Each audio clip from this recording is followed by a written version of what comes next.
안녕하세요 여러분, 다니엘라입니다. 오늘은 마가복음 9장을 같이 읽어보도록 하겠습니다. Mark chapter 9. And he said to them, Truly I tell you, some of who are standing here will not taste death before they see that the kingdom of God has come with power. After 6 days, Jesus took Peter, James, and John with him and led them up a high mountain where they were all alone. There he was transfigured before them. His clothes became dazzling white, whiter than anyone in the world could bleach them. And there appeared before them Elijah and Moses, who were talking with Jesus. Peter said to Jesus, Rabbi, it's good for us to be here.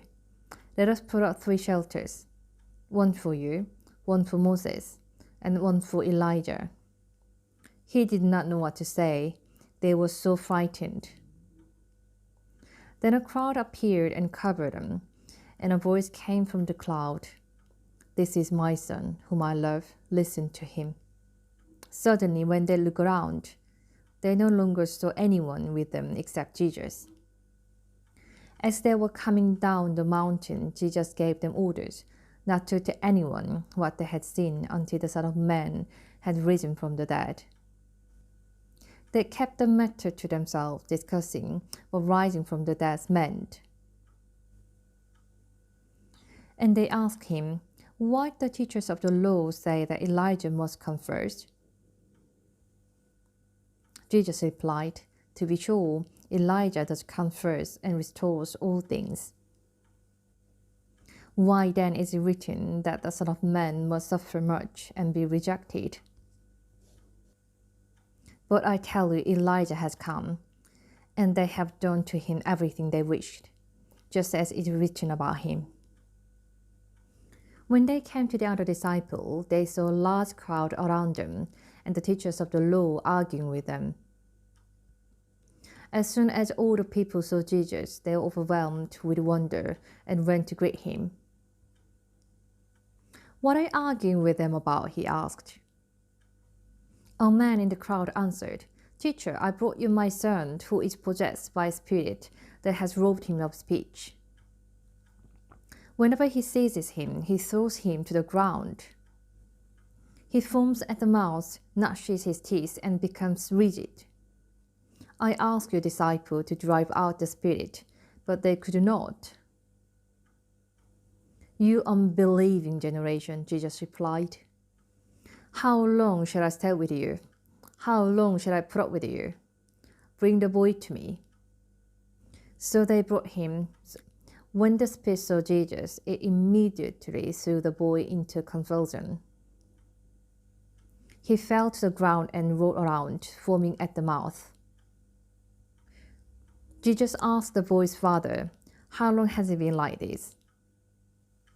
From childhood, he answered. It has often thrown him into fire or water to kill him. But if you can do anything, take pity on us and help us. If you can, said Jesus. Everything is possible for one who believes. Immediately the boy's father exclaimed, I do believe. Help me overcome my unbelief. When Jesus saw that a crowd was running to the scene, he rebuked the impure spirit. You deaf and mute spirit, I said, I command you, come out of him and never enter him again. The spirit shrieked, convulsed him violently, and came out. The boy looked so much like a corpse that many said he is dead. But Jesus took him by the hand and lifted him to his feet, and he stood up. After Jesus had gone indoors, his disciples asked him privately, Why couldn't we drive it out? He replied, This kind can come out only by prayer. They left the place and passed through Galilee. Jesus did not want anyone to know where they were because he was teaching his disciples. He said to them, The Son of Man is going to be delivered into the hands of man. That will kill him, and after 3 days he will rise. But they did not understand what he meant, and were afraid to ask him about it. They came to Capernaum. When he was in the house, he asked them, "What were you arguing about on the road?" But they kept quiet, because on the way they had argued about who was the greatest. Sitting down, Jesus called the 12 and said, "Anyone who wants to be first must be the very last, and the servants of all." He took a little child, whom he placed among them. "Take the child in his arms," he said to them. "Whoever welcomes one of these little children in my name welcomes me. And whoever welcomes me does not welcome me, but the one who sent me." "Teacher," said John, "we saw someone driving out demons in your name, and we told him to stop, because he was not one of us." "Do not stop him," Jesus said. "For no one who does a miracle in my name can in the next moment say anything bad about me. For whoever is not against us is for us. Truly I tell you, anyone who gives you a cup of water in my name because you belong to the Messiah will certainly not lose their reward.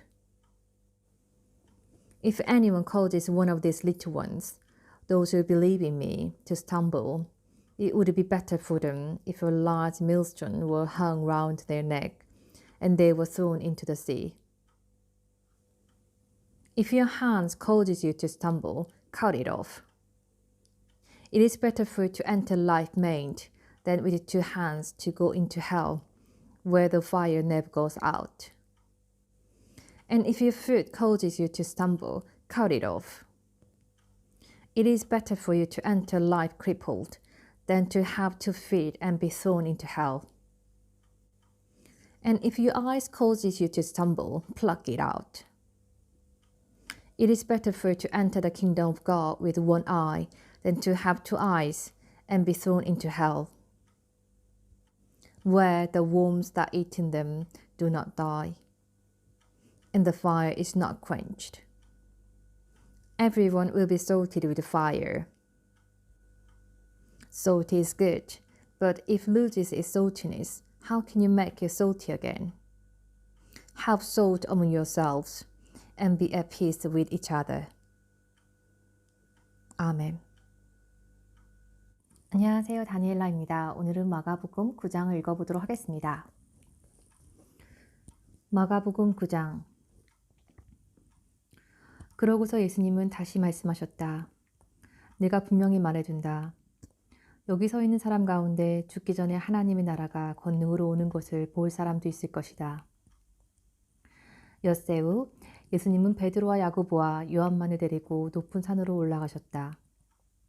예수님이 그들이 보는 앞에서 모습이 변하여 그 옷이 세상의 어느 누구도 더 이상 희게 할 수 없을 만큼 희고 광채가 났다.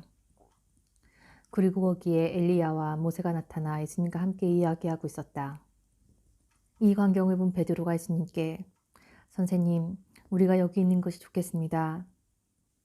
우리가 이곳에 천막셋을 세워 주님과 모세와 엘리야를 각각 모시겠습니다. 하고 말하였다. 사실 베드로는 무슨 말을 해야 할지 몰랐다. 이것은 그들이 몹시 무서워했기 때문이었다.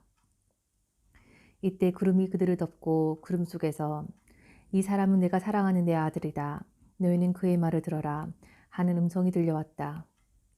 제자들이 즉시 뒤를 둘러보니 예수님과 자기들 외에는 아무도 없었다. 예수님은 제자들과 함께 산에서 내려오시는 길에 내가 죽었다가 다시 살아날 때까지는 지금 본 것을 아무에게도 말하지 말라 하고 명령하셨다. 제자들은 그 말씀을 명심하며 도대체 죽었다가 다시 살아난다는 말이 무슨 뜻일까 하고 서로 토론하다가 예수님께 왜 율법학자들이 엘리야가 먼저 와야 한다고 합니까? 하고 물었다. 그래서 예수님이 이렇게 대답하셨다. 엘리야가 먼저 와서 모든 것을 회복한다는 말은 사실이다. 그런데 왜 성경에는 그리스도가 많은 고난과 멸시를 당할 것이라고 쓰여 있느냐? 그러나 내가 너에게 말한다. 사실 성경대로 엘리야가 벌써 왔으나 예언된 대로 사람들이 그에게 갖은 학대를 하였다. 그들이 들어와 보니 남아있던 제자들이 많은 사람들에게 둘러싸여 율법학자들과 논쟁을 하고 있었다. 사람들은 예수님을 보자 크게 놀라며 모두 달려와서 인사하였다.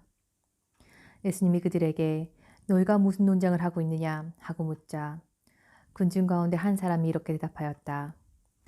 선생님, 벙어리 귀신 들린 제 아들을 데려왔습니다. 귀신이 그에게 발작을 일으키면 아무 데서나 넘어져 거품을 내고 이를 갈면서 온몸이 빳빳해져 버립니다. 그래서 선생님이 제자들에게 데려왔으나 귀신을 쫓아내지 못했습니다. 그러자 예수님은 믿음이 없는 세대야, 내가 언제까지 너희와 함께 있어야 하겠느냐? 너희를 보고 내가 언제까지 참아야 하겠느냐? 아이를 이리 데려오너라 하고 말씀하셨다. 아이를 예수님께 데려가니 귀신이 예수님을 보고 아이에게 발작을 일으켰다. 그러자 아이가 땅에 엎어져 뒹굴며 거품을 내기 시작했다. 그래서 예수님이 아이 아버지에게 물었다. 언제부터 이렇게 되었느냐? 어렸을 때부터입니다. 귀신이 자주 아이를 불과 물속에 던져주기로 했습니다. 그러나 선생님, 하실 수 있다면 우리를 불쌍히 여겨 도와주십시오. 할 수 있다면이 무슨 말이냐? 믿는 사람은 무엇이든 할 수 있다. 바로 그때 아이 아버지가 큰 소리로 제가 믿습니다. 믿음 없는 제가 믿음을 갖도록 도와주십시오 하였다. 예수님은 사람들이 점점 모여드는 것을 보시고 더러운 귀신에게 벙어리와 기모어리가 되게 하는 귀신아, 내가 너에게 명령한다. 그 아이에게서 나와 다시는 들어가지 말아라 하고 호통치셨다. 그러자 귀신이 소리 지르며 아이에게 심한 발작을 일으켜 놓고 나갔다. 아이는 죽은 사람같이 되었다. 그래서 많은 사람들이 아이가 죽었다 하고 말하였다. 그러나 예수님이 아이의 손을 잡아 일으키시자 그가 벌떡 일어났다. 예수님이 집에 들어가실 때 제자들이 조용히 와서 왜 우리는 귀신을 쫓아낼 수 없습니까? 하고 물었다. 그래서 예수님은 이런 귀신은 기도가 아니면 나가지 않는다 하고 대답하셨다. 예수님의 일행은 그곳을 떠나 갈릴리를 지나게 되었다. 그런데 예수님은 이 사실을 아무에게도 알리고 싶어 하지 않으셨다. 이것은 예수님이 제자들에게 자기가 사람들의 손에 넘어가 죽음을 당하고 죽은 지 3일 만에 다시 살아날 거라고 가르쳤기 때문이다. 그러나 제자들은 그 말씀을 깨닫기는커녕 묻기조차 두려워하였다. 그들은 가버나움에 이르렀다. 예수님이 집에 들어가셔서 제자들에게 너희가 오는 도중에 서로 논쟁한 것이 무엇이냐 하고 물으셨으나 그들은 누가 가장 위대하냐 하고 서로 다투었기 때문에 아무 대답도 못하였다. 예수님은 앉으신 후 12 제자를 불러놓고 누구든지 으뜸이 되고 싶은 사람은 모든 사람의 끝이 되고 모든 사람의 종이 되어야 한다 하고 말씀하셨다. 그러고서 예수님은 어린아이 하나를 데려다가 그들 가운데 세우고 그를 앉히시며 제자들에게 말씀하셨다.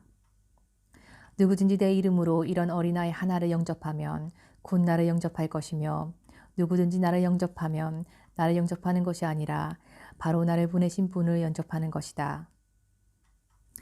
요한이 예수님께 선생님, 우리를 따르지 않는 사람이 선생님의 이름으로 귀신을 쫓아내기에 우리가 그렇게 하지 못하도록 했습니다. 하고 말하자 예수님이 이렇게 말씀하셨다. 막지 말아라. 내 이름으로 기적을 행하는 사람이 곧바로 나를 욕하지는 않을 것이다. 우리를 반대하지 않는 사람은 우리를 위하는 사람이다. 내가 분명히 말하지만 누구든지 너희를 그리스도에 속한 사람으로 알고 물 한 그릇이라도 주는 사람은 반드시 상을 받을 것이다. 또 누구든지 나를 믿는 이런 어린아이 하나를 죄짓게 하는 사람은 차라리 목에 큰 맷돌짝을 달고 바다에 빠져 죽는 것이 더 낫다.